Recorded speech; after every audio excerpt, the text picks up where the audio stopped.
Hello दोस्तों, नमस्कार। स्वागत है आप सभी का एजुकेशन मंत्रा में। दोस्तों, बात करेंगे विभिन्न प्रतियोगी परीक्षाओं से जुड़ी हुई लेटेस्ट अपडेट के बारे में। यहाँ पर बात होगी आरआरबी एनटीपीसी 68,500 शिक्षक भर्ती के अंतर्गत बड़ी कार्रवाई। 23 जनवरी को यूपी टेट 2 परीक्षाओं को टालने की मांग और 6800 नियुक्ति प्रक्रिया, टीजीटी पीजीटी 97,000 नई भर्ती, कोरोना प्रकोप। तो सारी अपडेट्स को एक साथ डिस्कस करें, लेकिन इसके पहले बीएड के छात्रों के लिए एक छोटी सी इन्फॉर्मेशन। आज हम बात करेंगे यूपी बीएड एंट्रेंस एग्जाम 2022 की बेस्ट बुक के बारे में, जो है चक्षु पब्लिकेशन की।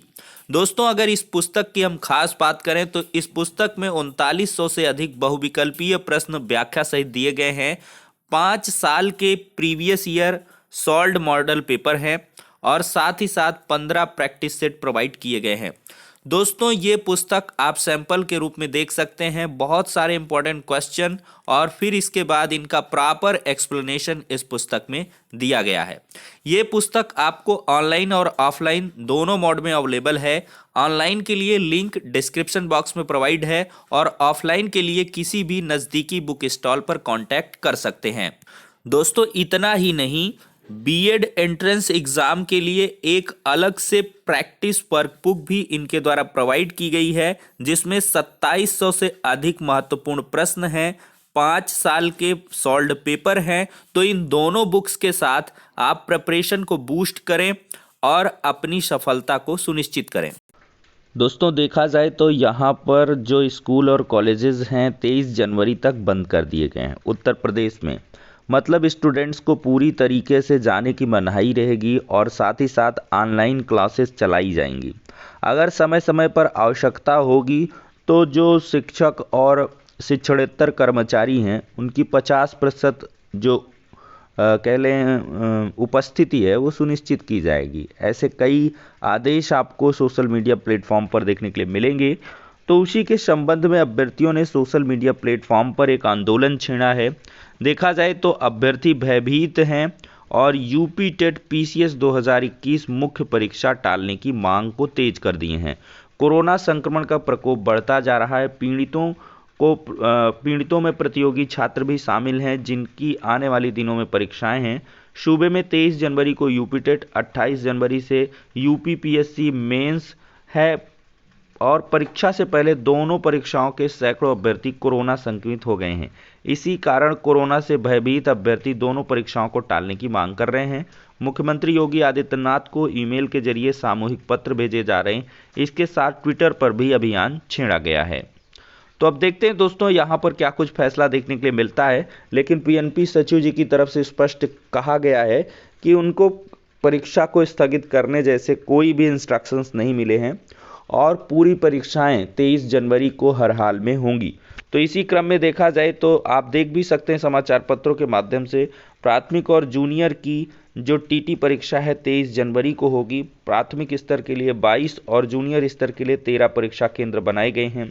मतलब जनपद स्तर पर जो कार्रवाई है वो गतिमान है। जिला विद्यालय निरीक्षक राकेश कुमार ने बताया कि परीक्षार्थी अपने प्रवेश पत्र विभागीय वेबसाइट से डाउनलोड कर सकते हैं। परीक्षा के दिन केंद्रों के आसपास फोटोकॉपी की जो दुकानें हैं वो बंद रहेंगी, इसका आप लोगों को ध्यान रखना है। तो इस वजह से जेरॉक्स वगैरह आप पहले से ही करवा के रख लें, जिससे आपको देखने के लिए दिक्कतें ना मिलें।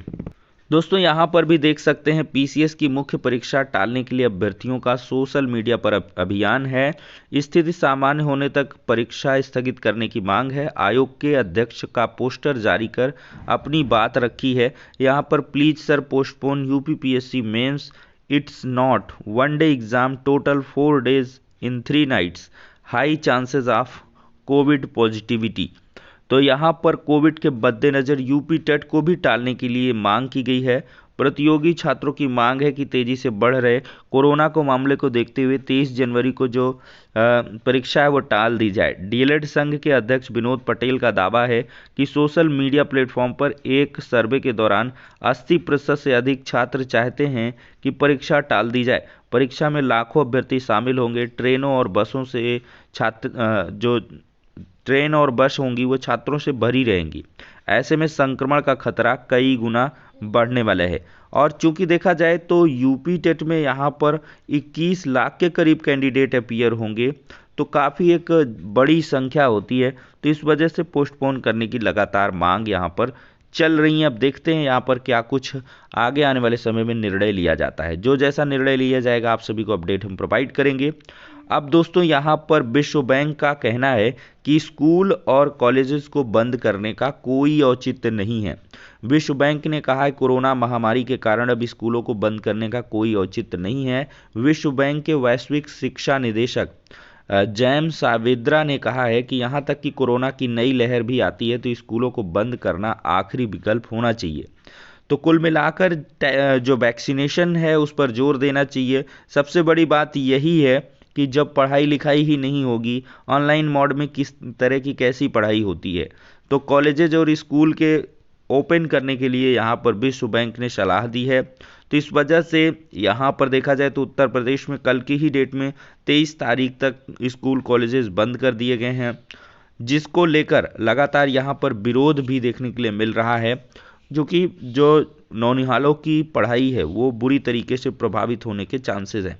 देखिए टीटी की तैयारी तेज है, कोरोना प्रोटोकॉल का पालन होगा। ये ज्ञानपुर की अपडेट है, मतलब हर जिले में जो तैयारियां हैं वो लगातार चल रही हैं। दोस्तों देखा जाए तो भर्ती में शिथिलता पर सुत्ता सिंह पर कार्रवाई हुई है। सुत्ता सिंह आपको याद होगा परिषदीय प्राथमिक स्कूलों में 68,500 शिक्षक भर्ती में ये पीएनपी में सचिव थी उस वक्त, और शिथिलता बरतने पर तत्कालीन सचिव पीएनपी प्राधिकारी वर्तमान में राज्य शैक्षिक प्रबंधन और प्रशिक्षण संस्थान यानी कि सीमेट की निदेशक हैं डॉक्टर सुत्ता सिंह। इनको शासन ने परिनिंदित किया है। परिनिंदित किया क्या है, एक प्रकार की अनुशासनात्मक कार्रवाई है जिसमें उनके प्रमोशन पर असर पड़ेगा। 68,500 शिक्षक भर्ती का परिणाम 13 अगस्त को घोषित करने के बाद अभ्यर्थी मूल्यांकन पर सवाल उठाने लगे। 31 अगस्त को हाईकोर्ट की लखनऊ बेंच में सोनिका देवी की कॉपी बदलने की पुष्टि के बाद अभ्यर्थियों का दावा सही हुआ। उसके बाद एक अभ्यर्थी अंकित वर्मा को 122 की जगह 22 नंबर मिलने की पुष्टि हुई। 2 अभ्यर्थियों को परीक्षा दिए बिना पास होने, 21 अन्य अभ्यर्थियों को फेल होने के बावजूद उन्हें पास किए जाने का खुलासा हुआ था। गड़बड़ी सामने आने के बाद शासन ने उस समय सचिव रही डॉक्टर सुत्ता सिंह को निलंबित करते हुए जांच के आदेश दिए थे। विशेष सचिव आरवी सिंह की ओर से 13 जनवरी को जारी आदेश में भर्ती परीक्षा में शिथिलता को दृष्टिगत इनको परिनिंदित किया गया है। तो एक बड़ी कार्रवाई पीएनपी सचिव पूर्व सचिव सुत्ता सिंह के ऊपर देखने के लिए मिल रही है, क्योंकि यहाँ पर बहुत सारे अनियमितता के मामले देखने के लिए मिले थे। हालांकि जो पीएनपी सचिवों का मतलब कार्यकाल है वो पूरी तरीके से यहाँ पर विवादित ही रहा है। अभी जो है हाल ही के सचिव रहे कह लें उपाध्याय जी, तो उनके ऊपर भी कार्रवाई हो सकती है, वो भी निलंबित ही चल रहे हैं। यूपी टेट पेपर लीक मामले में जो पेपर वगैरह की प्रिंटिंग वगैरह के विवाद में ये फंसे हुए हैं, तो अभी तक हालांकि पूरी तरीके से जांच नहीं हो पाई है कि कौन मुख्यतः दोषी है, तो उस पर भी बड़ी कार्रवाई देखने के लिए मिल सकती है। अब दोस्तों अहम और ख़ास बात, परिणाम पर उठे सवाल, पीएम से शिकायत की है, और ये मामला है रेलवे भर्ती बोर्ड की नॉन टेक्निकल एनटीपीसी परीक्षा का परिणाम घोषित होने के साथ ही इसकी शिकायतें शुरू हो गई है। अभ्यर्थियों ने परिणाम में गड़बड़ी का आरोप लगाया है। रिजल्ट को लेकर युवा मंच की ओर से प्रधानमंत्री नरेंद्र मोदी को पत्र भेजकर गड़बड़ी की शिकायत की गई है। गंभीर आरोप लगाए गए हैं। 2019 में उक्त भर्ती के लिए 35,000 पदों पर चयन प्रक्रिया शुरू कराने के लिए जारी नोटिफिकेशन में सीबीटी 1 और 2 में चरणों में 20 और 8 गुना अभ्यर्थियों को क्वालिफाई किया जाना था। कई कैटेगरी में 13 भर्तियां शामिल थी। युवा मंच के संयोजक राजेश सचान ने कहा कि नोटिफिकेशन के अनुसार सीबीटी में महज स्क्रीनिंग परीक्षा होगी, इसके अंक मुख्य परीक्षा में नहीं जुड़ेंगे। लेकिन यहाँ पर दोस्तों क्या हुआ है कि जोन के अनुसार कुल पदों के 20 गुना अभ्यर्थियों को क्वालिफाई कराया जाना था, जबकि आरआरबी ने विभिन्न स्लॉट में पदों की संख्या को आधार मानकर अलग अलग हर स्लॉट के लिए उनके पदों पर अभ्यर्थियों को क्वालिफाई कराया। इससे यह हुआ कि उच्च मेरिट वाले अभ्यर्थी सभी स्लॉट में चयनित हो गए हैं। गड़बड़ी यह हुई है कि अभ्यर्थियों की एक बड़ी संख्या सभी स्लॉट में अधिक हो गई और परीक्षा में क्वालिफाई करने वाले अभ्यर्थियों की वास्तविक संख्या 20 गुना के बजाय महज 4 से 5 गुना हो गई है। कहा गया है कि यह साजिश के तहत किया गया है। और देखा जाए तो एनटीपीसी की जो मुख्य परीक्षा है 14 से 18 फरवरी के बीच कंप्यूटर बेस्ड टेस्ट के आधार पर ये कराई जाएगी। और यहाँ पर रेलवे बोर्ड ने नॉन टेक्निकल पॉपुलर कैटेगरी परीक्षा के पहले चरण की परीक्षा का रिजल्ट घोषित हो गया है। आरआरबी ने अब सीबीटी 2 की परीक्षा की तैयारियां शुरू कर दी। ये ऑनलाइन परीक्षा होगी, कई अलग अलग चरणों में होगी। सीबीटी 2 कंप्यूटर बेस्ड 14 से 18 फरवरी के बीच तैयारी है। रेलवे भर्ती ने अलग अलग 13 कैटेगरी में station master, junior clerk, train clerk और आदि के 4030 पदों के लिए 80,643 अभ्यर्थियों को सफल घोषित किया है। 13 कैटेगरी के 4030 पदों के लिए 80,643 अभ्यर्थी सफल हुए।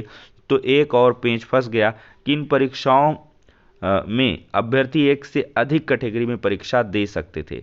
कई ऐसे अभ्यर्थी हैं जिन्होंने 2 कैटेगरी में सफलता हासिल की, अब उनकी लिस्टिंग की जाने लगी है। असल में रेलवे द्वारा एनटीपीसी के तहत हजारों पदों के लिए आवेदन की प्रक्रिया 2 साल पहले हुई थी। 2 करोड़ से ज़्यादा आवेदन आए थे। इसके बाद रेलवे बोर्ड ने सभी आरआरबी के माध्यम से 7 चरणों में परीक्षा कराई। तो यहाँ पर इस प्रकार के विवाद दोस्तों आरआरबी, रेलवे, एनटीपीसी के एग्जाम में देखने के लिए मिल रहे हैं। अब दोस्तों देखा जाए तो 6800 शिक्षक भर्ती यानी कि 69,000 शिक्षक भर्ती में से आपके 68 पदों पर जो आरक्षण सूची है उसको पूर्ण कराने के लिए यहाँ पर लगातार एकजुटता जारी है। और परिषदीय स्कूलों में 69,000 सहायक अध्यापक के तहत आरक्षित और विशेष आरक्षित के 5 जनवरी को जारी 6800 सूची में अभ्यर्थी अपनी भर्ती को पूरा कराने के लिए डिजिटल प्लेटफॉर्म पर सक्रिय हो गए हैं। 18 मंडलों में व्हाट्सएप ग्रुप बनाया है ताकि भर्ती प्रक्रिया पूरी हो सके, किसी प्रकार की समस्या का निराकरण कर सकें। आरक्षित वर्ग के अभ्यर्थी इस भर्ती में आरक्षण नियमों की अनदेखी का आरोप लगा रहे हैं, तो अफसरों ने नकार दिया। इसके बाद इन अभ्यर्थियों ने राष्ट्रीय पिछड़ा वर्ग में अपील की। वहां सुनवाई के बाद आरक्षण की अनदेखी की पुष्टि हुई और हक में लखनऊ में धरने में जुट गए। सरकार ने आरक्षित वर्ग के अभ्यर्थियों को मांग मानते हुए चौथी सूची जारी की, लेकिन जिला आवंटन, काउंसलिंग और नियुक्ति पत्र वितरण से पहले ही चुनाव की अधिसूचना जारी हो गई। प्रक्रिया रुक गई। अभ्यर्थी इस भर्ती से भी संतुष्ट नहीं है। वे 19,000 से अधिक पदों पर भर्ती की लगातार मांग करते हुए दिखाई पड़ रहे हैं। हालांकि यहाँ पर सचिव इत्यादि के माध्यम से जो आश्वासन है वो दिए गए हैं कि जल्द ही इस प्रक्रिया को पूर्ण करा लिया जाएगा, लेकिन अभ्यर्थियों को यहाँ पर सक्रियता दिखानी होगी। दोस्तों देखा जाए तो देश में 2.71 लाख यानी कि 2,71,000 लोग संक्रमित मिले पिछले 24 घंटे में। दिल्ली में नए केस 12% घटे हैं और पिछले पीक के करीब तीसरी लहर 6 दिन में 2 लाख पार हुए हैं। दूसरी लहर में लगे थे 10 दिन।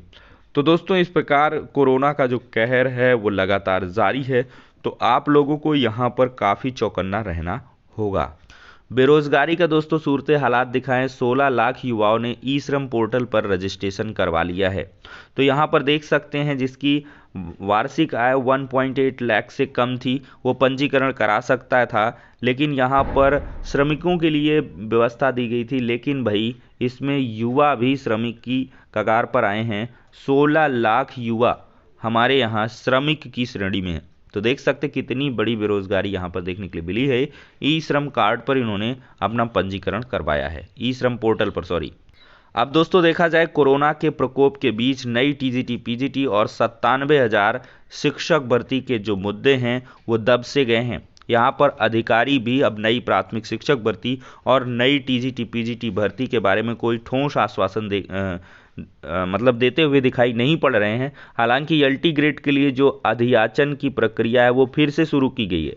मतलब प्रक्रियाएं इसी प्रकार से चलती रहेंगी और किसी भी भर्ती के नए विज्ञापन के जारी होने की उम्मीद नहीं है, बशर्ते पुराने ही पूर्ण हो जाएं। तो ये भी अभ्यर्थियों के लिए एक बड़ी सफलता होगी। तो फिलहाल के लिए दोस्तों इस वीडियो में इतना ही, नेक्स्ट में मिलते हैं।